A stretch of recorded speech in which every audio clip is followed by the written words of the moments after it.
Hey everyone, welcome into the Fantasy Bros Football Podcast. I'm Bobby Sylvester, joined as always by Mike Tagliere, and we've got a Week 1 DFS show for you. So we're going to walk through our favorite cash game plays, running back, then wide receiver, quarterback, tight end, DST. Then we're going to circle back around and touch on some GPP plays that we really like. And at the end of the show, we're going to give our lock of the week. This is what we're going to do every week moving forward. And you can follow us on Twitter at BobbyFantasyPro and at Mike Tagliere NFL, because as we get news rolling in, there's going to be some updates. We always post that stuff on Twitter rather than writing another 32,000 word article. Is that where you were at this week, Tags?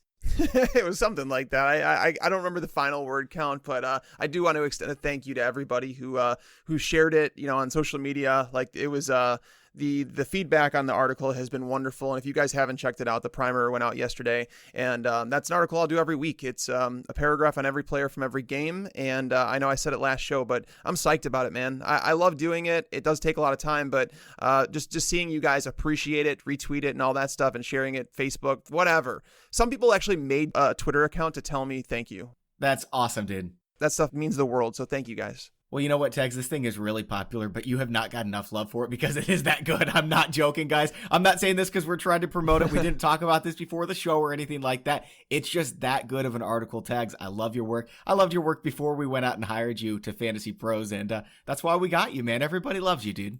No, I'm psyched, dude. I mean, this morning was weird. So I might be like a little different than usual recording because like I went to bed somewhat early last night because I was like, I need to get to sleep. I know it's going to take me a while to fall asleep. And I woke up and I started thinking, I was like, oh, it's opening day. And I just like peeped my eyes open and I looked at the clock and it said 1:51 in the morning. And I was like, oh, this is not good. And I ended up, I was awake for like 3.5 hours and I ended up taking like a short, like hour and a half nap and then got up again. So it was a really weird night. I'm like a kid on Christmas morning, man. This is such a fun day. I know, man. I'm so excited. I'm super pumped, and we get to talk Week 1 DFS. This is probably in my top 5 most favorite shows of the year. Like, I love doing the NFL mock draft that we do. I love the sleeper episode, but I really love Week 1 DFS. There's nothing like it. Before we get into that, though, I want to tell you about our DFS Optimizer. When I'm building out my cash game lineup, I don't really need much help. I know exactly who I want. But when I'm building my GPP lineup, this DFS Optimizer saves me hours trying to figure out how to stack the right players and fit everyone together. It's got all the information there for me, and it's going to eliminate hours of research for you as well. The Optimizer uses the latest projections to help you identify the best possible lineups using the salary available. So you can look at the salaries on FanDuel, DraftKings, Fantasy Draft, Yahoo Contest. It's going to take our consensus projections and give you an idea of who we would recommend putting in the right lineups. And Hall of Fame users can even use their own projections. Apply GPP settings to utilize boom or bust players, view projected ownership, build multiple lineups, or tweak a single lineup to your heart's content. Become a Hall of Fame subscriber today if you want to check out the DFS Lineup Optimizer. It's at fantasypros.com/optimizer. Again, fantasypros.com/optimizer. And by the way, if you want to become one of those premium members, we've got a special $10 offer going on right now that's going to give you 6 months of our Hall of Fame package, again, for $10. It's going to include full access to all our content and tools, including the DFS Lineup Optimizer. If you want to claim this offer, head on over to fantasypros.com/offers. All right, Dags, we don't really have that much in the way of news to talk about. I mean, you're going to be doing a live stream later in the week on our YouTube channel at youtube.com/fantasypros. It's a Sunday morning Q&A at 11 a.m. Eastern time. Again, that's youtube.com/fantasypros. So any relevant injury news that's coming out before Week 1 that you need to know about, Tags is going to cover it there and do Q&A. So let's just jump right into it, man. At the running back position, we're talking cash games for FanDuel and DraftKings. And there is one absolute lock here. I'm hoping you agree with me, Tags. Who is it? Oh, I mean, we all know who the running back is. Come on. I mean, it's Chris Carson. Like, Chris Carson needs to be in every cash game lineup. I have him ranked as my number 3 running back play this week, and that's obviously not reflected in his price on DraftKings. It's ridiculous that he's 5,700 on DraftKings. It's a steal. You have to play him. And to give you guys an idea, if you're new to DraftKings or new to FanDuel, 5,700 means he's the 15th most expensive running back on the board in the main slate. On FanDuel, it's even lower. He's 18th. You've got to play him. I've got him in my top 3 as well. The game script is absolutely incredible. They're 10-point favorites at home against Cincinnati, who has a very bad defense. This one's just an absolute gimme. If you're not playing Chris Carson, you hate money. Yeah, no, the Bengals last year, their opponents averaged nearly 68 plays per game, with 29 of them being carries. That was the fourth most in the league, while the Seahawks ranked second in the league with 32.8 rushing attempts per game. So if you kind of do the math here, it's like this adds up to a massive volume game. And that's why, we talked in the Start Sit show about, Rashad Penny being a potential flex option this week. But Chris Carson is the sure thing. Like, he's a guy that you don't have to question. As long as he stays upright, he's performing. So I've got one other running back that I'm definitely using in cash games, unless something comes out between now and then, but I don't expect it to. It's Mark Ingram. Is he your number 2 as well? Mark Ingram is not my number 2, just because his lack of involvement in the passing game and the lack of involvement that Lamar Jackson didn't use them very much. He's a fine cash game play for sure. But maybe that's why they went out and got Mark Ingram, right? Because they can't pass the ball to Gus Edwards, so they needed someone like Ingram. Yeah, I mean, at 51, he's 5,100 on DraftKings, and if you're playing cash, essentially what you shoot for is 2.5x, and that's. Can you explain what 2.5x means? Because there's a lot of newer listeners who haven't played DFS before. Yeah, for sure. So what you do is you take the salary and you multiply it by 2.5. So it's remove the 1,000, just take the first number, essentially the first and second number. So so a $10,000 player would need 25 fantasy points to hit value. And DraftKings is PPR, so it's 12.5 points for Ingram. It's possible, but if he doesn't score a touchdown, you're left with nothing because he's not going to rush for 130 yards. It's very unlikely that he's going to catch many balls. So it's I don't think he's a bad bet. I do have him on my list as someone that you could play if you really wanted to go down in price, but I would rather go up 1,000 to play Leonard Fournette at 6,100. Leonard Fournette's a really good price. We know who he is when he's on the field. He's absolutely fantastic. He's on the field. No injury concerns whatsoever. It's been a quiet preseason, and the Chiefs give up a ton of points to opposing running backs. Him and Dalvin Cook are the other guys that I'm considering. Yeah, Dalvin Cook is he's a phenomenal one as well. That's a good call. He's actually $100 cheaper than Fournette, so that's the range. It's one of those two guys, or if you want to play both of them and Chris Carson in the flex, whatever. I have no issue with all of them. They're all guys that should see 20 touches in these games, and Dalvin Cook. The situation here is we heard news about Stefon Diggs. All of a sudden, he popped up on the injury report. He's limited. Typical Stefon Diggs, right? And when Diggs is on the injury report, he does not perform. It's been a thing over the last few years. So if he doesn't, it's we're gonna get to the wide receivers here in a little bit. Gonna love Adam Thielen. Thielen is turning into a must play, but it also lends to Dalvin Cook. And I struggle to see a situation where the Falcons go into Minnesota, which is by one of the hardest stadiums to play inside, to go there and put up points continually on the board. So I think Dalvin Cook is a guy that he's going to see tons of carries. He's obviously involved in the passing game.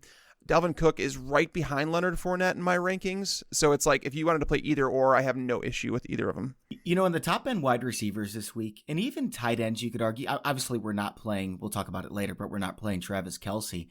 With the state of the wide receivers and tight ends, you really could afford to spend up on Leonard Fournette, Dalvin Cook, Chris Carson, and still have plenty of money left over. Oh, yeah, and there's cheap quarterbacks that we're going to talk about, too, where it's just finding a fantasy floor with a quarterback, it's fine. Tournaments are going to be different. We're going to hit on those guys. But, in cash, those are the core running backs that I think that you should target around. Bobby, if you're paying up in cash, let's say that we have a listener out there that's I really just want one workhorse, stud in my lineup. I think Chris Carson is that guy. But if they're worried about a timeshare in Seattle, which one of the big running backs would you play? Would you play Saquon Barkley? Would you play Ezekiel Elliott, Alvin Kamara? I think that if you're paying up, I think Christian McCaffrey would be the one I would go with, even though the Rams have been pretty good against running backs. That's exactly what I was going to say. I don't love Barkley against Dallas. Dallas has a very good run defense. Zeke against the Giants, he's not going to play enough. At least we don't think he's going to play enough, so you can't. For 9,200, you can't trust him in cash games. Yeah, you're paying for a big performance there. Yeah, I mean, he's got to get 25 touches to hit value against the Giants. The Giants aren't a great defense. It's a good positive game script, but yeah, you don't want Zeke. For me, it's either Christian McCaffrey or Todd Gurley, and Todd Gurley's not priced like that. I mean, he's 7,600. He's someone else I would consider for cash, except Carolina's defense is very good against the run, so Gurley for me is my number 5 option. If you want to use him, I don't think you're crazy because we're talking about someone who was the RB1 each of the last 2 seasons, and yes, he had arthritis in his knee both of those seasons, and he's super cheap. I mean, if you would have told me last year that Todd Gurley was going to be $7,600 on FanDuel, I would have been so pumped up.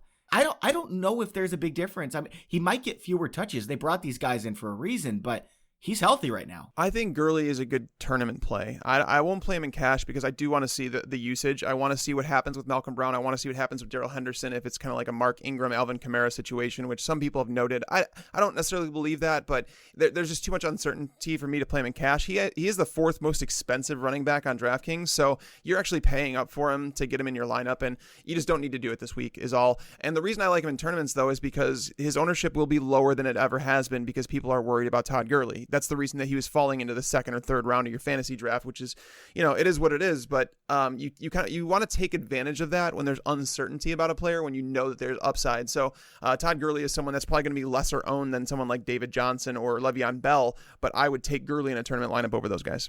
Okay, guys, we do need to move on, but first I want to tell you about an opportunity we have with NFL Game Pass. Guys, only with NFL Game Pass are you going to be able to replay every game all season long. You can relive all the gutsy calls, crazy catches, wild comebacks, and breakout stars from every game every week. It's all the action, all the football you can handle, all in one place.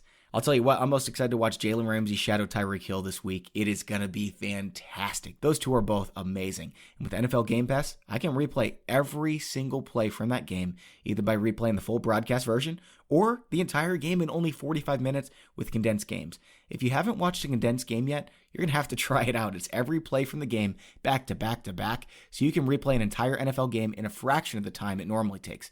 It's how I'm able to follow all the Super Bowl contenders, fringe playoff teams, and teams that might sneak up on you. Who's really the team to beat in the AFC West? Is it the Chargers or the Chiefs? Do the Saints have what it takes to stay atop the NFC South with the Falcons right on their tail? Have the Patriots maybe got even better from last season?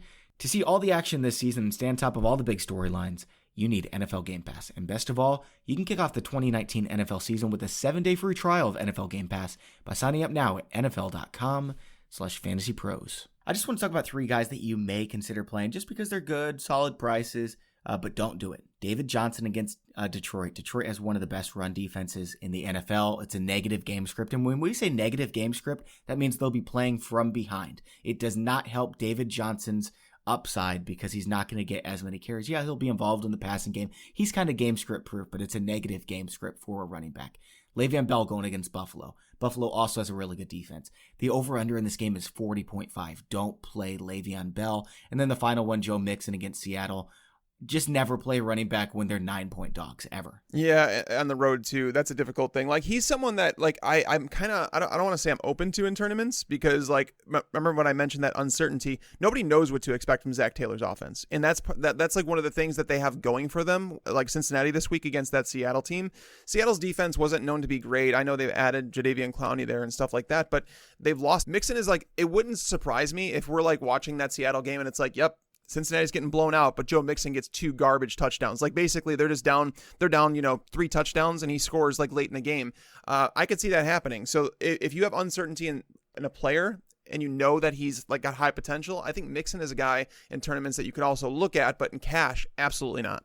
I think you could make a case for looking at a lot of different people in tournaments, but at running back, I mean, we're going to talk about this later when we do the GPP segment. And GPP is just another way of saying tournaments. The large entries, we've got like 100,000 people we're competing with, but you can win $1 million, stuff like that. But at running back, I mean, we talked to Joe Hochul, and I totally agree with him that it's pretty obvious who the top running back plays are, and there's not as much volatility with those guys. We know the touches they're going to get. We know the matchups they have. With wide receivers, you want to take some shots in GPP. In GPP for running backs, I just want to stick with the guys we've been talking about. Carson, Fournette, Cook. Okay, maybe I'll go to Christian McCaffrey. Maybe I'll go to Todd Gurley. I don't want to go too far beyond that. It just depends on the type of tournament you're playing, right? Like if you're playing a tournament with like 2,000-3,000 people, yeah, you could stick with cash game running backs. But if you're playing in like a mass entry tournament where it's like there's like a couple 100,000 people, like the Millie Maker or things like that, then you have to differentiate yourself because otherwise you're going to get stuck in limbo because even if those players hit that you're playing at running back, you're going with the flow because those guys are going to be the highest owned players. You need to differentiate and find guys that could potentially score as many points and change your price point because when you change that price point, it forces different roster construction. And when you do that, obviously your roster is going to look different than everybody else's and have a better shot to win those. So it just depends on the kind of tournament you're playing because if you're playing a smaller one, you almost play those games kind of like it is a cash game lineup and you kind of throw a player or two, you throw them out and you throw in a higher upside player that might be lesser owned. So it just depends on the tournament you're playing. I agree with that, but for the most part with running back, I'm still sticking to my guns. I don't care if they're the highest owned. If they're the 3 best running backs that week, they might finish as the 3 best running backs, and a lot of people are going to be fading that, trying to get cute, going with Miles Sanders against Washington. I guess I don't mind Miles Sanders. Like, if you're spending cheap on a running back this week on cash games, are you going Miles Sanders? Or for me, it's Matt Breida. Yeah, Breida, it would definitely be the cash game guy, but Miles Sanders, he's like, I'm going to have him in a lot of lineups. Yeah, he's going to be like 20% owned in GPP, and for good reason. You don't know if they're just going to run him into the ground against Washington and he's going to go nuts. Yeah, I don't know. Honestly, he might be under-owned. I don't think people are going to like be buying in on him, even in tournaments. I don't think his ownership is going to be that high. So the Eagles last year against Washington, like a better Washington team than they're fielding this week, because Washington, they're missing their starting left tackle. The offensive line looks like crap. It's a worse team. They lost a few players on defense as well. The Eagles last year with, like a lesser squad than they have this year. So it's basically, there's a reason that the Eagles are 9-point favorites here. Last year, the Eagles totaled 29 and 30 carries in their 2 games against the Redskins. So let's just say that they get that same thing. Even though the teams are even further apart than they were last year, let's say they get the exact same 30 carries. Darren Sproles isn't getting more than like 3. So therefore, we're looking at 27 carries to split between Jordan Howard and Miles Sanders. I think it's possible that Miles Sanders gets 15 carries in this game. And if he does against Washington, like if Miles Sanders is living up to the hype that everybody's building for him, I think we could see like a big game and people are like, damn. And I think this is the last time we're going to see him priced at $3,900 on DraftKings. He's $39 on DraftKings. I'm looking at FanDuel and he's $6,000. Man, you almost have to play him on DraftKings. Like, even if he just gets a dozen carries, he's going to hit value. Yeah, how I feel about it. So, but Matt Breida at 4,000, with him popping up atop the depth chart, knowing they're playing against Tampa Bay, that's a matchup that I think it's safer to play Breida. But I'm telling you that Miles Sanders, I think Sanders might be safer than Breida, because we know Sanders is getting at least 10 touches. We know Matt Breida is getting at least 8 touches. Like, yeah, he's at the top of the depth chart, but Coleman's not going away. Maybe Breida gets 18 touches. But it's more likely, I think it's more likely Sanders gets 18 touches than Breida, and I think it's more likely Sanders gets 10 touches than Breida. Well, didn't that change your point of view though? Like understanding like what the Eagles ran against Washington last year, and then like knowing it's like trying to split those carries up. Wendell Smallwood's gone, Corey Clement, like these players are not. Josh Adams is gone, yeah. They're not stealing carries. Like that's what I'm saying. They're not going to split them up. I can't use Sanders in cash games because if he fumbles, he might come out, and he's very fumble prone. Yeah, he did at Penn State. He had that issue, but I don't know, man. Like, I'm with you. I think we have our core group of running backs this week that we don't need to play him in cash, but I think Miles Sanders is a phenomenal play. Yeah, that's a really good call, man. Anybody else cheap that you're fond of? Not really. Breida was the only other one I wanted to mention, in that because I just feel like at 4,000, like he's going to hit value. It would have been Pollard, obviously, if Zeke was out, and some people are still going to use Pollard. I wouldn't recommend that. Zeke is, they say 20 to 25 snaps this game, which is, probably leaves 40, 50 snaps for Pollard. I don't trust that at all. If Zeke is healthy and he goes out there the first possession, he looks good, they're not taking him out of the game. Zeke's going to be fine. Honestly, the biggest concern that people have is like, oh, they're going to beat the crap out of the Giants. Well, if they do, Zeke's going to be part of the reason they beat the crap out of the Giants. So it's like if they pull him in the second half, it's like the damage has already been done. But again, with Zeke, you're paying up. It's $9,200. Like you're paying for a big performance. So you don't want to do that in cash. But Pollard, again, that's uncertainty. You do not want uncertainty in your cash lineups. And for those who are listening, by the way, cash lineups are when you're doing like head-to-heads, you're doing things that are 50-50s. Basically, if you finish in the top half of scores, you're going to win money. And that's basically when we're referring to cash games, that's what that means. When we're talking about GPPs or we're talking about tournaments, those are basically top-heavy tournaments where it's like you want to finish towards the top. You don't need to play it safe. You don't want to play it safe because that's not going to win you big money. So just to differentiate the two, because again, I know some people are just now getting into DFS and, they might struggle to differentiate the two. Tags, I like to think outside the box. I like to come up with what ifs. What are the odds of this happening? This could actually happen, so what would happen then? But in cash games, the name of the game is don't get cute. Don't blow it. You start the obvious plays. I don't care if they're 90% owned. You start the best plays. That's Chris Carson. That's Dalvin Cook, Leonard Fournette. I've got Mark Ingram in that conversation. Matt Breida, Miles Sanders. I wouldn't consider anybody else. Yeah, basically in cash games, that's a good core. So, Tags, we've got ownership projections on our site now for the main slate on FanDuel and DraftKings, okay? The ownership projections will help. It's going to tell you who people are willing to invest their hard-earned money on. And people don't want to waste their money. We've got Chris Carson projected to be the highest-owned running back this week on FanDuel, 37.8%. On DraftKings, we've got him at 29.8%, just behind Dalvin Cook. Because on DraftKings, the prices aren't quite as high as they are on FanDuel, so you've got some more money to spend, so more people are going to go up to Cook. But the other guys there, Ingram, Barkley, Christian McCaffrey, a lot of people are going to spend on Barkley. I don't think you need to this week. And then another one we didn't talk about at all, Austin Ekeler. Obviously, Melvin Gordon's out, Tags. It's not a great matchup, but they are at home, 6.5-point favorites. Do you like Ekeler this week? Again, this comes back to uncertainty, not knowing if Eckler is going to get those goal line carries or not. The Colts are one of the teams in the NFL that they did not allow a single running back to hit 100 yards in the ground. So it's not like that. And are they going to fall behind the Colts? Probably not likely. So do they need to target the running back position as if you would if you're in a hurry up offense trying to comeback mode? I don't necessarily think so. So just the fact that there's uncertainty there with Eckler, that's the reason I wouldn't consider him. I like Eckler. Like if you simulate 1,000 games, yeah, I think he outperforms his salary. I don't know if he hits value as often as some of the other guys, but the problem for me is I think there's a 60% chance Eckler leads his team in touches this week because of the game script. I think there's a 40% chance Justin Jackson does. I don't want a guy with a 60% chance at leading his backfield in touches, so I'm avoiding Eckler in cash games. Yeah, it's fair. And I think this week we should be, I want to be clear about this. So week one, I love week one DFS. I feel like it's one of the more profitable weeks for me. But I also want to make it clear that there's so much value on the board because these prices came out a few weeks ago that I believe you have to shoot for 3x with players. Just because I think people are ahead of the curve this week. I think you're going to see higher scoring fantasy lineups on these DFS sites just because people have had time to take in all the information, find the values on there. We talked about running backs that are in the $5,000-$6,000 range that are stupid values. A lot of people are going to play them. And so it's almost like you want to shoot for 3x in cash. So when you start talking about players that, yeah, he probably should hit that value. What can he hit 3x? Can he do that? And that's basically what we're looking at. So like for Saquon Barkley, he needs 100 yards, 2 touchdowns, and 5 receptions.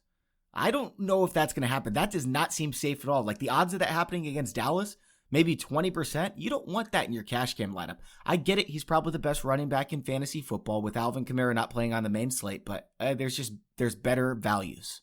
Yeah, I think we agree on that. And that's where at the running back position, it might be a week where it's like in tournaments, you might want to pay up for running backs because it's like that's going to force you to play some cheaper wide receivers. And again, that roster construction will be different. But yeah. Tags, I don't have a lock at wide receiver. There's a lot of value out there that I'm fond of, but none that really stands out above everybody else. I'm looking at our projected ownership. We're expecting Tyler Lockett to be heavily owned against Cincinnati. But again, we don't know if Russell Wilson's going to throw the ball even 20 times in this game script. Plus, it might be raining during the game. They can run the ball all day, so why not? D.D. Westbrook's going to be highly owned. Who do you like? I'm starting every lineup with Adam Thielen. Okay, yeah, he's number 3 on our board. Yeah, 6,800 on DraftKings. I will play him, especially once the Diggs news came out, because when I wrote the primer, I kind of talked about it saying that, Diggs can steal some upside, yada, yada. But I felt like Thielen was always the safer player. But now that we have Diggs in the injury report, I think it's like a lock that Thielen's safer. And the reason we saw Thielen's performance, trend downward at the end of last year, we found out that he had a back injury. He was playing through some back fractures, which is crazy. So we did see a decline in production. We saw Stefon Diggs moving up. Diggs was healthy. Obviously, Thielen was not. So I happen to like Adam Thielen an awful lot. He's going to be my cash game lineup. And Odell Beckham, being we're saving money at the running back position, we can pay up. We could either do tight end or we can pay up for a big name wide receiver. And I chose to go with Odell. I immediately thought of your boom bust and everything in between and just how consistent and reliable Beckham has been. It's a good one, Tex. Went on the field, and that's the thing, is like Tennessee. So the reason I like Beckham so much is because, and it kind of goes with Baker Mayfield, because Tennessee has a great run defense. Like, they're really good against the run. They've been for like the past 4 years. They've been one of the better teams against the run. So Nick Chubb might find difficulty, especially with that offensive line, but that secondary can be had. Like Adoree Jackson and Malcolm Butler, they do not have the chops to hang with Odell Beckham. And I've heard rumors that Adoree Jackson might shadow Beckham. Good friggin' luck, dude. Good luck for anyone, let alone Adoree Jackson. Yeah, like people have called Adoree Jackson a bust. I don't necessarily think he's a bust. I think he's a solid NFL player. I mean, but some people are just mad where they took him. Butler was one of the worst cornerbacks in football for the first 2/3 of last season. He got better as the year went on, but these guys can't cover Beckham. And Baker Mayfield, like, I know that Mayfield says it's going to take some time to develop chemistry with Beckham. No, it's not. No, it's not. Like, Beckham's going to get open, and you have like one of the most accurate arms in the NFL, so you're going to hit him, and it's going to happen. And like the thing is, it's like this is like, hey Cleveland, like we're going to win a game. Did you know the Browns have not won a season opener since like I think it's like 2004? What?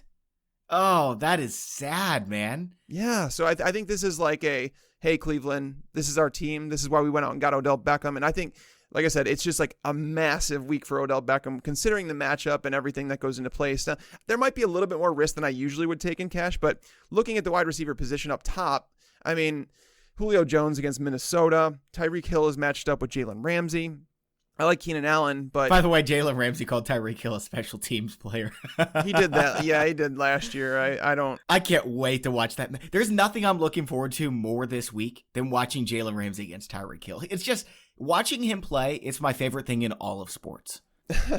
He's a freak, dude. He's so fast and so quick. It's just, you're not supposed to be able to move like that. So smart, yeah. But wait, you're talking about Hill? I'm talking about Jalen Ramsey, baby. Ramsey's a freak. Ramsey's fast. Ramsey's quick. He is, but he's also physical. And like, if Hill can avoid that press, then like he can sneak past him and it could be like a really big play. But I mean, I'm not going to play Tyreek Hill in cash games this week, obviously, because you just don't do that against Jalen Ramsey. I don't care who's playing against him. He's really freaking good. By the way, last year he went for 4 receptions, 61 yards, and no score.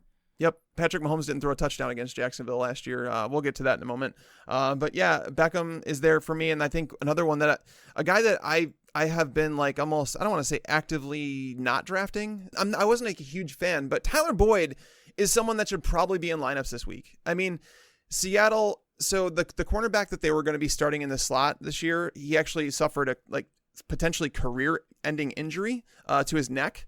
So they're going to go back to Akeem King. He's a guy that played a part-time role for the Seahawks last season. He saw just 11 targets in coverage all year. On those 11 targets, he allowed 61 yards and 2 touchdowns. So after losing Justin Coleman, it was a big thing for Seattle. You know, they do bring pressure, but Tyler Boyd is the slot receiver. That's where he's going to play when they're in 3 wide sets, which should be quite often in this game. So Tyler Boyd should get targeted, like I would say a minimum 7-8 times in this game. And to get him at 5,800 just feels like a steal. All right, I'll tell you something else I love about Tyler Boyd in just a minute, but first I want to tell you about Fantasy Draft, the only rake-free daily fantasy site in the business. They've partnered with Hooters to bring you the largest guaranteed rake-free contest lineup in the history of daily fantasy sports, including the $1 million Hooters kickoff. That's right, Fantasy Draft is hosting the first rake-free contest with a guaranteed prize pool of $1 million. Listen, as other fantasy sites continue to raise rake, prize pools are being squeezed, making it harder for players like you to win. Whether you want to call it rake, commission, or management fee, the days of paying 10, 12, or even 15% or more of your entry fee to fantasy companies are over. No longer will you lose 30% of your bankroll to the house. Only on Fantasy Draft are 100% of the entry fees paid out to contest winners 100% of the time. To access all of Fantasy Draft's exclusive rake-free contests, including that Hooters $1 million kickoff, all you need to do is become a member. Sign up at fantasydraft.com today with promo code FantasyPros, all one word. You'll get a free 7-day trial membership. That's fantasydraft.com, promo code FantasyPros. Don't miss your shot at this incredible $1 million rake-free contest and its $100,000 top prize. You know what I also love about Boyd for this week is that Seattle's going to bring the pass rush. Cincinnati obviously has one of the worst, if not the worst, offensive line in football. And when the play breaks down, Tyler Boyd is as good as you can find outside of the top 3 or 4 route runners in the league. We know exactly who those guys are, right? Julian Edelman, Keenan Allen, all those guys. But Tyler Boyd will find space. He runs into seams. He will get open. And he's got no competition for targets this week. You can say what you want about Tyler Eifert, but what is he? Like maybe a fringe top 10 tight end when he's healthy? Tyler Boyd's going to get all the work. They're going to be playing from down. This is a good call, Tags. I like Tyler Boyd. I don't have him in my lineup, but I'm thinking about him. I do have Thielen in my lineup. Beckham is on the fringe. I mean, I've got him as my wide receiver 1 this week. I just don't know if I want to spend that much money. For me, the guy that I am willing to spend some money on is Mike Evans against San Francisco. This is going to be a shootout, man. 50.5 points. He's one of the other players that I would consider paying up for, but again, if I only have to pay $200 more for Beckham, I'll do it, just because I think that there's the potential is just like for a massive ceiling. The only reason Evans, like I'm wondering about, is because like, does the alignment change with Mike Evans under Bruce Arians? You know, if he plays more at the right wide receiver position, he's going to get matched up with Richard Sherman more? Sherman was pretty good last year. Like he's not done with football. He may not be a shutdown corner anymore, but he's still good. You know, Chris Godwin getting all the hype that he did, playing through the preseason. I'm fine with Godwin too. You can use both of them at Godwin's price, but Mike Evans, 5 straight years of 1,000 yards. Oh, yeah. I mean, that's the thing. Evans actually has struggled with Jameis Winston for whatever reason. Like, he did better with Fitzpatrick. Probably because Jameis Winston's always throwing to Cameron Brate. It's just more about the new offense, I think, and, like, you know, like things changing there. And it's like, I want to see how they value Godwin. And it's like, you know, do they target O.J. Howard more because San Francisco can be had with tight ends? But why don't you feel that way about Adam Thielen then? Because they've got a new offensive coordinator. And when the offensive coordinator came in, they hardly passed the ball. No, well, I mean, that's true. And they do want to be a run-first football team. But I also know that the slot is like an area that you could just beat up Atlanta continually over and over and over again. And Thielen, like, his price is just too nice. Like, if Thielen was up there at like 7,900, like by Mike Evans, I think it would be more of a conversation. But saving over $1,000 in your lineup, I think it's worth it. So what do you think about those guys, Tyler Lockett, Dede Westbrook, that everyone is going to want to play this week? Dede's not bad. He's cheap enough, right? Like, he's only 4,800 on DraftKings. I don't mind if you want to like look for a cheap option. I think Westbrook is probably one of the better ones down there as far as safety goes, because he will get targets. I think Larry Fitzgerald also belongs in that conversation, even though some people won't put Fitzgerald in that conversation. I don't know why. I've got him there. Yeah, I'm with you.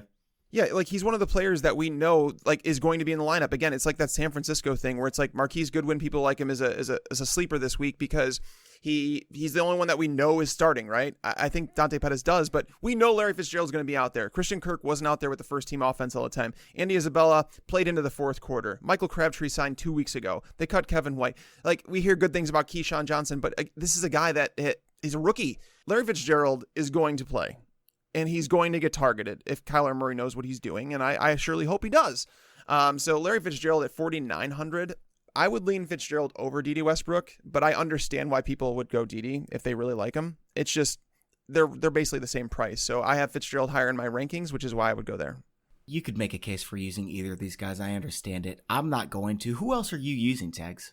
I mean, the list of guys is not great in cash. I mean, that's why I've kind of pay up at wide receiver this week because I've saved some money at running back, and I also have values at tight end too. So Marvin Jones is someone that's interesting, but again, I don't think you want to play him in cash. There's just some uncertainty there. He's kind of a boom or bust player historically. Yeah, let's pretend that you're looking for someone really cheap. Like, hey, I just want a really cheap guy in my wide receiver 3 slot, you know, under 4,000. If you're looking for that, Trey Quinn is someone I would play at 3,400. So against the Eagles, their cornerback position is meh. That game script, we know it's not going to favor guys like, you know, Darius Geis and Adrian Peterson. So when you're double-digit underdogs, which is essentially what they are, Trey Quinn should lead this team in targets. We don't know. Now it's saying that Jordan Reed isn't for sure to play. It's like, where do these targets go, guys? Like, it has to be Trey Quinn. And especially with that offensive line, the state that it's in, there has to be an outlet for Case Keenum. And Keenum has targeted his slot receiver an awful lot over the last few years in different offenses, mind you. So I think Trey Quinn at 3,400, he could be someone that you just kind of, like, if you're looking for a dirt cheap option at wide receiver, I do believe he can hit 3X. Someone I've got in my cash game lineups, Tags, and I want your opinion on him in case I'm missing something here, okay? Alshon Jeffrey going up against Washington. Everyone loves Carson Wentz this week for a reason. Washington's really easy to pass against. I know Alshon is not a top 20 wide receiver in everyone's draft rankings because he gets injured so often, but right now he's healthy. So why wouldn't I play him as a top 20 guy?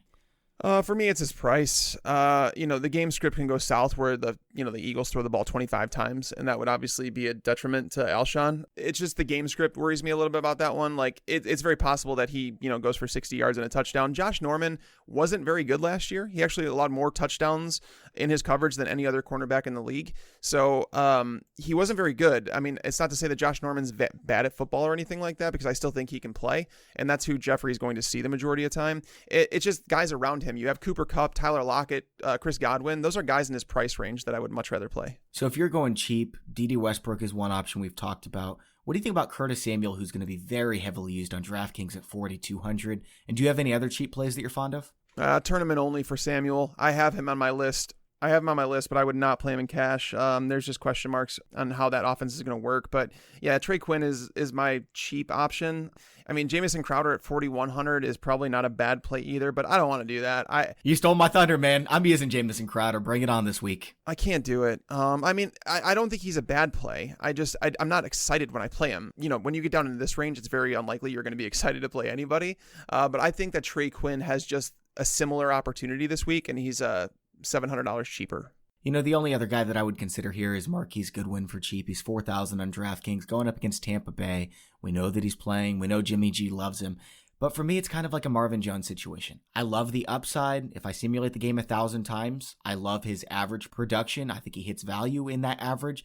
But there's going to be a lot of cases where he doesn't because he's just this big play receiver and maybe he doesn't catch one of those big ones. All right, any other wide receivers for cash games you want to mention before we move on? No, we hit him in.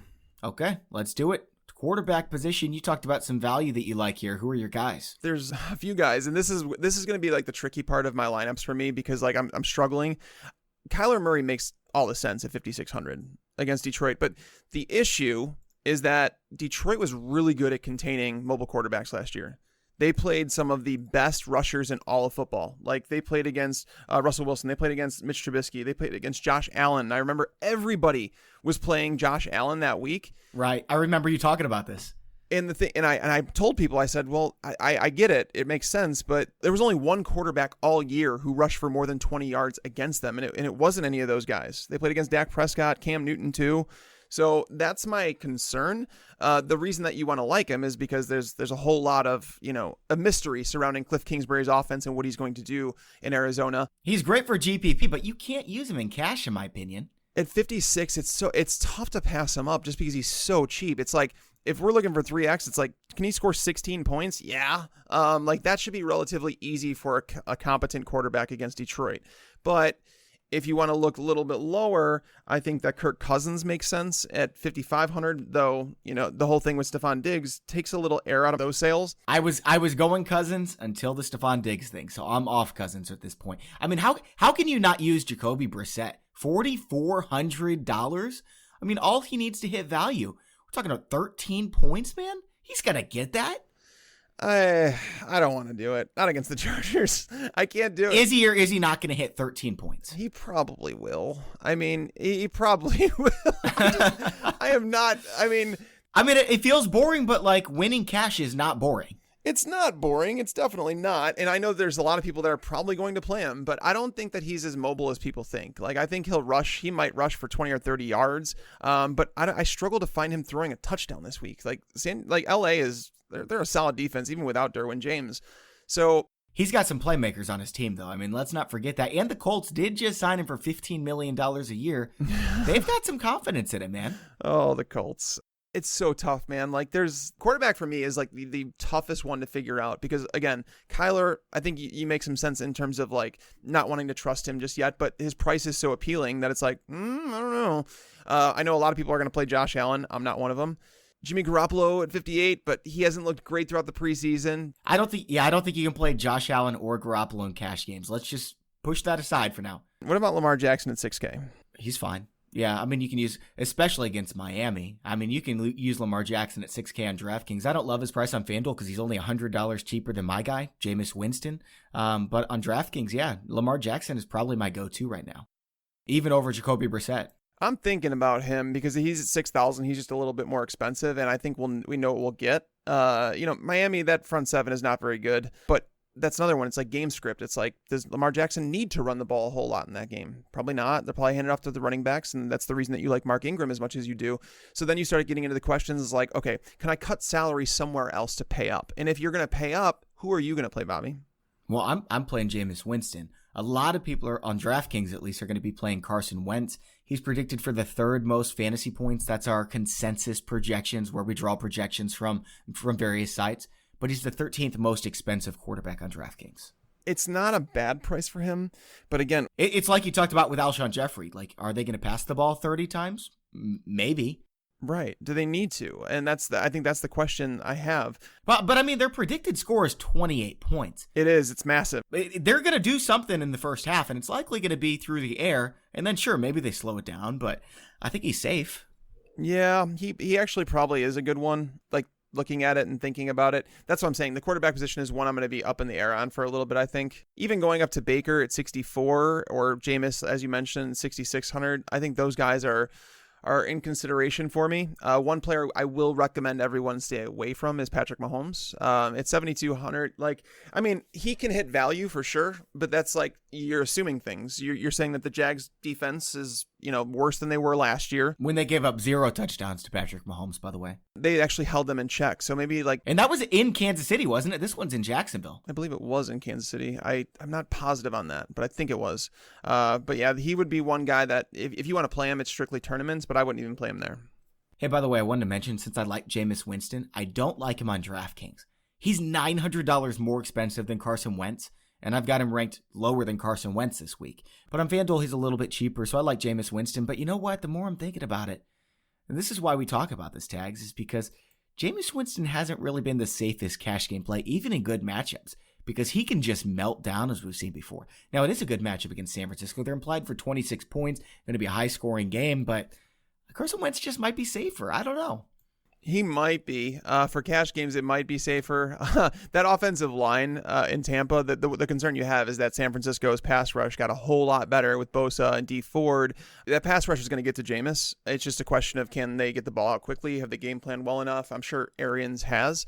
But that's why it's so tough. I want to stick with one of the cheaper quarterbacks so I could fit some of the bigger skill position players in there. But it's tempting to play Jameis. I'll say that. You may be hearing us say 6 or 7 names and you're like, come on, just give me the one guy that you want to play. But here's what it comes down to. Build the rest of your lineup and then look at these 7 guys, see how much money you have left, and use one of those. Jameis Winston, Lamar Jackson, Matthew Stafford, Carson Wentz, Kyler Murray. There's a lot of good options. Kirk Cousins, Jacoby Brissett. Anyone else you want to throw in, Tags? Well, no, it's the reason that this is happening is because it's the same thing that happened in drafts. When we told people, we're like, just let everyone else that in your draft decide who you're going to wind up with a quarterback. Just kind of take the guy that's remaining. And it's I think Bobby hit the nail on the head here, saying build your roster the way that you feel comfortable in cash, and then go back to the quarterback position and say, okay, this is what I have available, and then you make your decision from there. All right, fantasy football fans, listen up. Side Boss is offering a free-to-play season-long NFL handicapping contest with $50,000 in cash prizes. Pick 5 games per week for 17 weeks and earn your title as the boss with a $15,000 grand prize. Side Boss is going to be awarding quarterly and weekly prizes throughout the season. Any week in the NFL, you can go 5-0, you win some dough. And if you haven't participated in a handicapping contest before, now's your chance to be rewarded and earn the title of Donkey Boss with a last place prize of $1,000.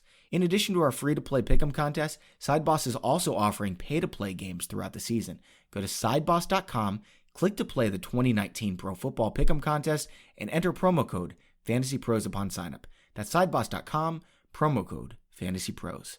Tags, let's go to tight end. I mentioned Travis Kelce going up against Jacksonville. You don't want to play him. He's $7,100. Now, Travis Kelce's great, but he's not a great bet to hit value. There are some good bets to hit value, though, especially on DraftKings, where you've got Hunter Henry, Tags, $3,900.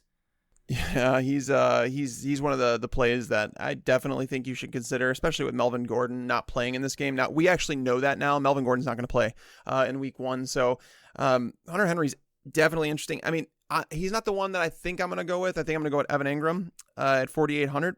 Wow. Engram, that game script and like the lack of receiving options for the Giants, I feel like Engram's going to crush. And if you look through his game logs in games with and without Odell Beckham, like without Beckham in the lineup, Evan Engram gets peppered with targets and he's done really well in those games. But when Beckham wasn't in the lineup, they didn't have Saquon. When Saquon's in the lineup, Engram doesn't get as many targets. That's my concern.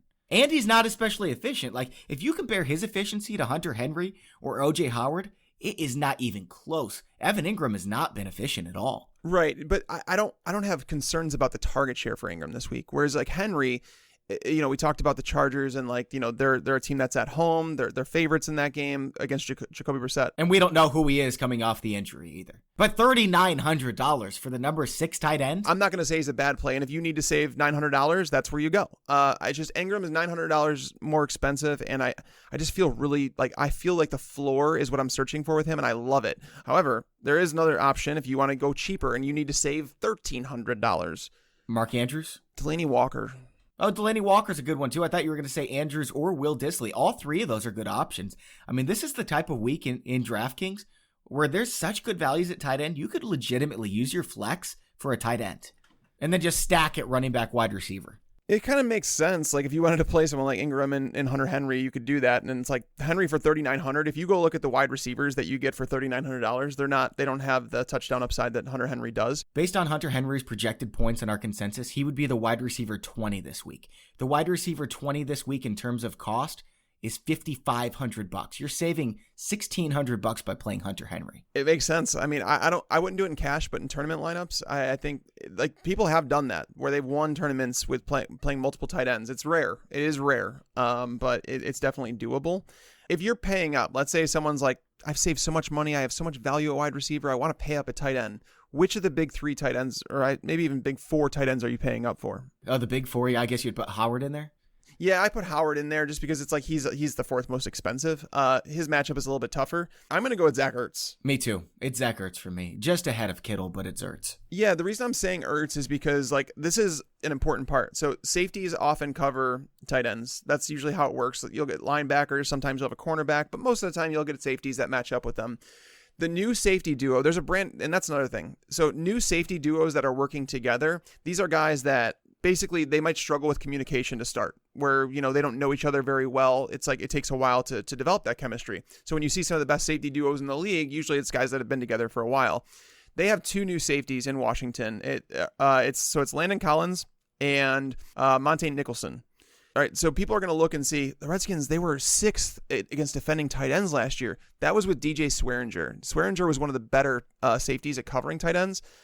However, Collins and Nicholson in coverage, they both ranked inside the bottom 8 in all of football in coverage. That's great information, man, because everyone sees Landon Collins and they're like, this guy's the GOAT. He is really good, but you're right. He's not good in coverage. Yeah, and it's a new defense. It's a new system. There's a lot of things that can make players look better, look different.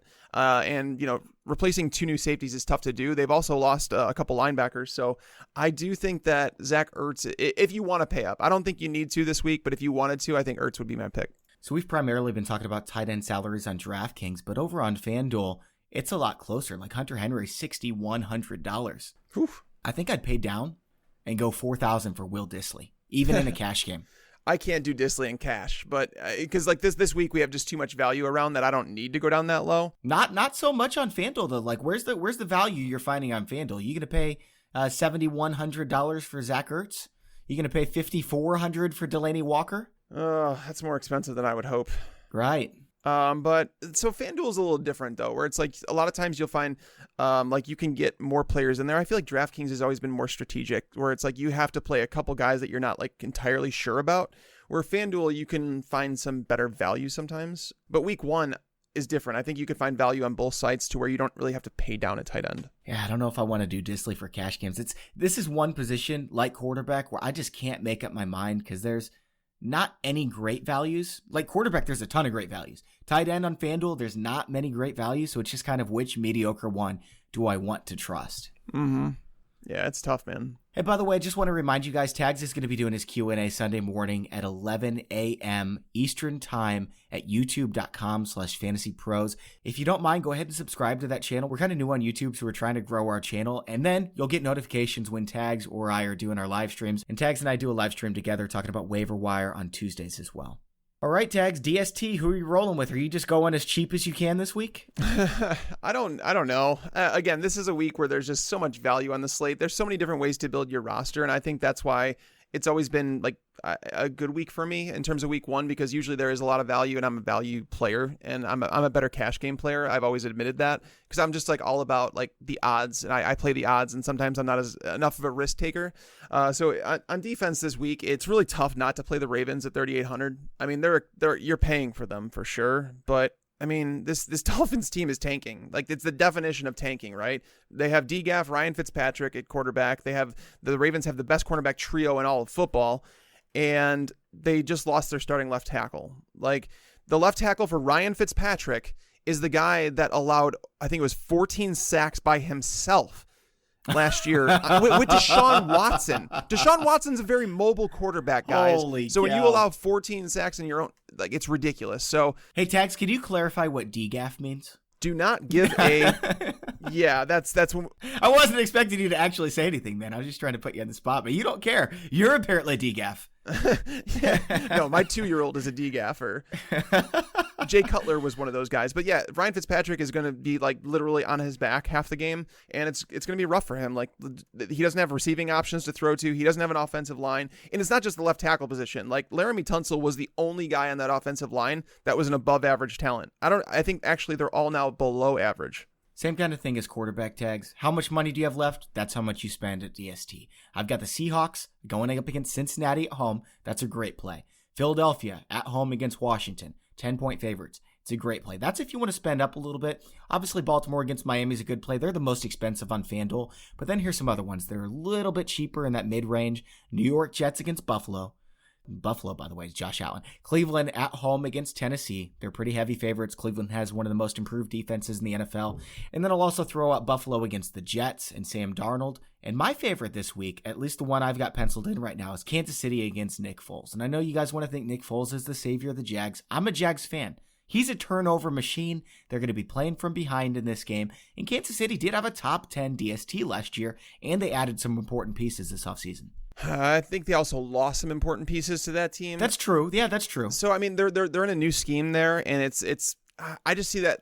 I think Jacksonville is going to go run heavy, and if they can hold Mahomes in check, I think they could stick with that game plan. It's possible it goes the other way around, but I think there's a chance. The line in that game, what is it, 4? Yeah, it's 4. So it's 52 over under, 28 for the Chiefs, 24 for the Jags. But even if they give up 24, DST is more about turnovers than it is points allowed, and I think Nick Foles is going to turn it over. I would take the under in that game, by the way. Oh, me too. Absolutely. The Browns are another team that I would consider in cash at 3,400. Without Taylor Lewan, the starting left tackle, Myles Garrett is going to have a field day. Like Olivier Vernon, like that team, the front four of the Browns is nasty. It might be like legitimately the best front four in all of football. They have a talented secondary, and they're an upcoming team, and that's why so many people are excited about the Browns. There's so much talent on this team.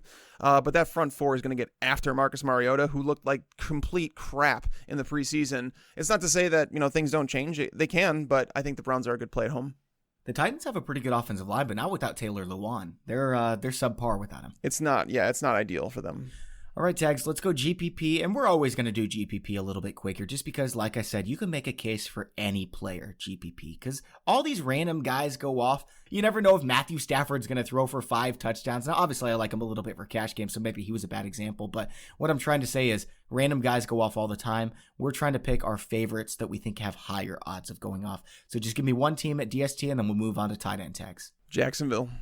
Jacksonville at home against the Chiefs. And I know people don't want to hear that. They're going to be like, you're playing a defense against the Chiefs. Yeah, I'm going to do it because at $2,300 to get that much talent on my defense. We've got them at 1% owned, by the way. So that's a contrarian play. Jacksonville, so the thing is like when you get that much talent on a defense, as Bobby mentioned before, you're looking for a turnover. Patrick Mahomes, there were a lot of situations last year where it's like he threw the ball off his back foot. He threw the ball left-handed. He threw the ball like falling backward. Like he made so many impressive throws last year, and that's part of the reason that people love him is because he made those throws and he makes it look good. But if those things go wrong, if he tries to press the ball into coverage a little bit more, and the matchups are going to be tough, it's very possible that there's a pick six in the outcome of this, where Jacksonville at home. Again, you're getting a team at home with that much talent on it for $2,300. It's all about the price for me. It allows you to do some crazy things with the rest of your lineup. He's Brett Favre. Patrick Mahomes is Brett Favre, and Brett Favre is the all-time NFL leader in interceptions. I'm not saying Mahomes will do that or anything like that. I'm saying he's a gunslinger. He's a great gunslinger,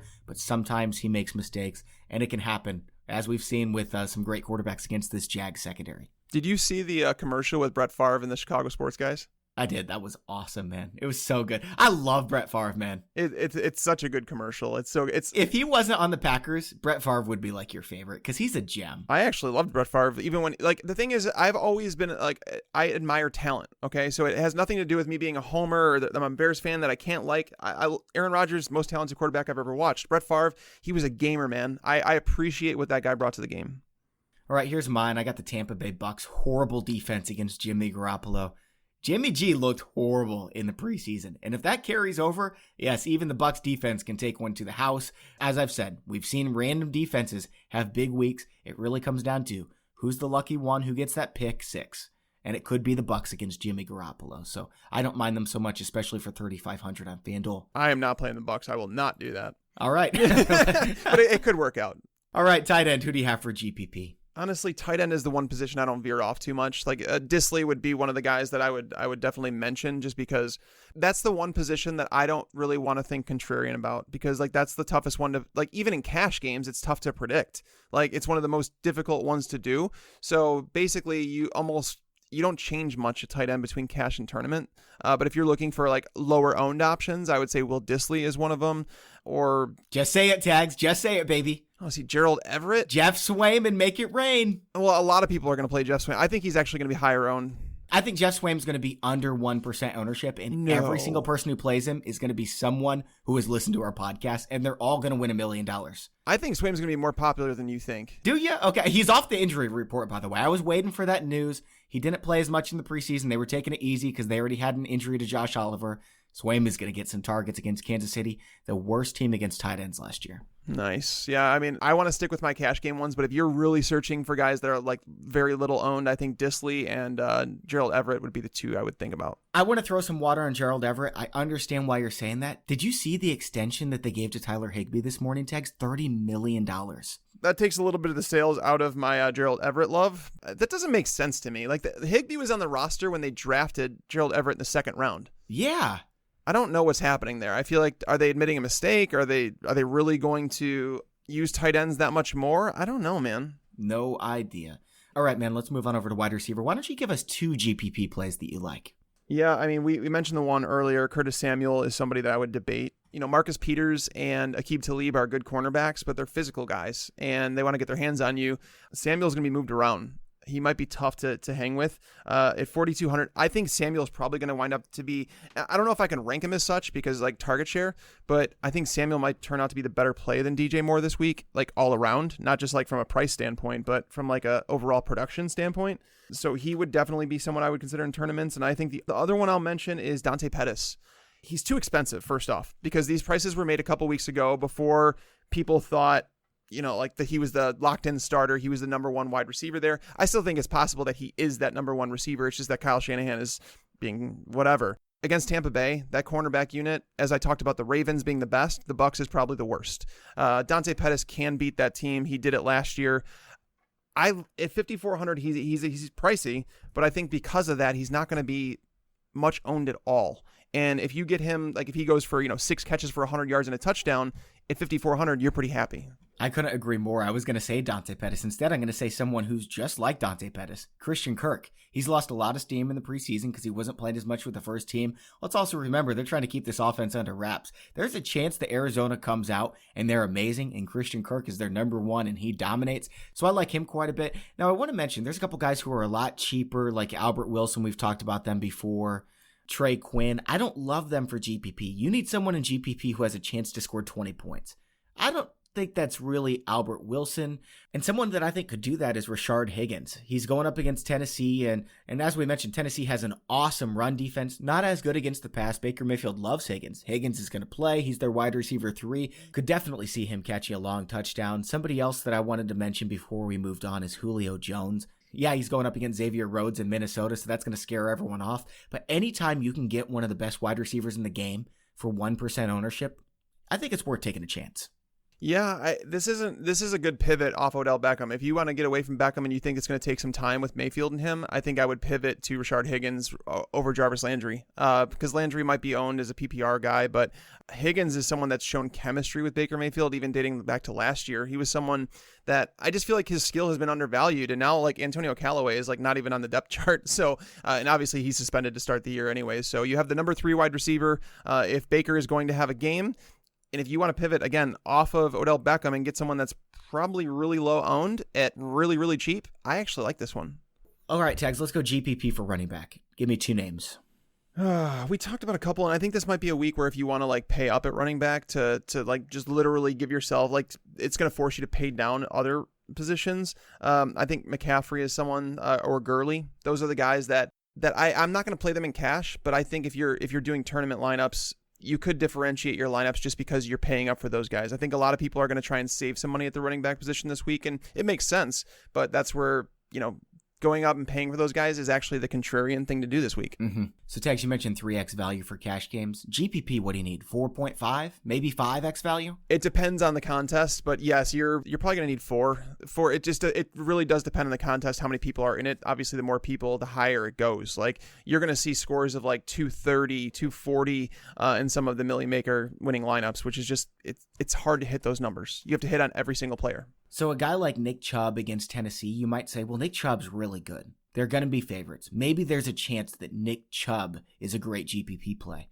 Folks, he needs 36 fantasy points. The chances of that happening are what? Less than 1% against Tennessee? I would rather go down and spend on a guy like LaShawn McCoy. We don't know how he's going to be using the offense. Or Justice Hill against Miami. They're going to be up big. Maybe they give him a lot of touches. There's guys like this. Chris Thompson, super cheap. Maybe he breaks an 80-yard touchdown and catches another 30-yard one. Guys like this can have big weeks and hit that 5x value. If you're going up, it's probably not going to happen. I'll throw in one more name. Derrick Henry against Cleveland.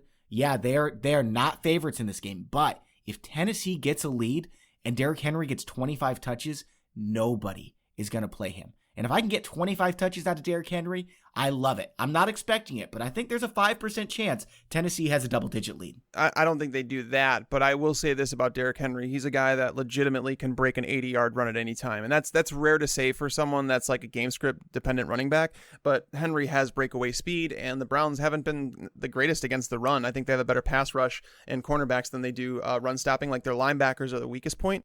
It might not be bad. Like, just his price is obviously, $5,900. He's more expensive than Chris Carson, and like near Fournette and Cook, which is why he's not a cash game guy. But that might not be terrible in tournaments, though. That's only if you have a lot of lineups. If you've got one lineup, don't use Derrick Henry. If you've got 25 lineups, sure, get some exposure. Yeah, that's not bad. Well, what do you think about the idea of using both Chris Carson and Rashad Penny in the same lineup? There's a chance both these guys get 100 yards this week. I'm not going to do it. We've seen 2 running backs from the same team win $1 million several times. But it caps your upside, though. Like, I really think that I can't do it. I can't. Okay, that's perfectly fine. You know what? There's one running back we didn't talk about at all in cash who's actually going to be heavily used.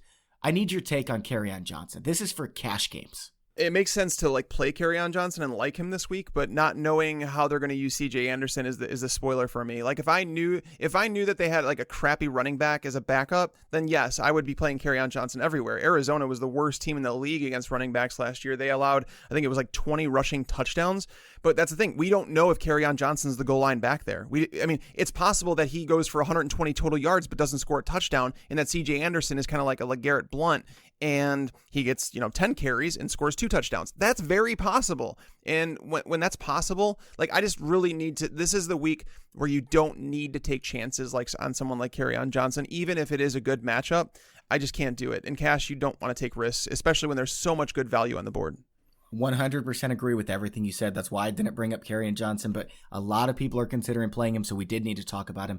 Now, quarterback, my GPP play of the week is Cam Newton. It's usually Cam Newton, but a lot of people are forgetting about Cam Newton because he was bad at the end of the season when he had the shoulder issues. It was actually his most efficient passing season of all time, and he can still run the ball. I don't think he's going to as much this year, but there's a chance. Cam Newton is the QB1 this week against the Rams, and right now he's not priced like that.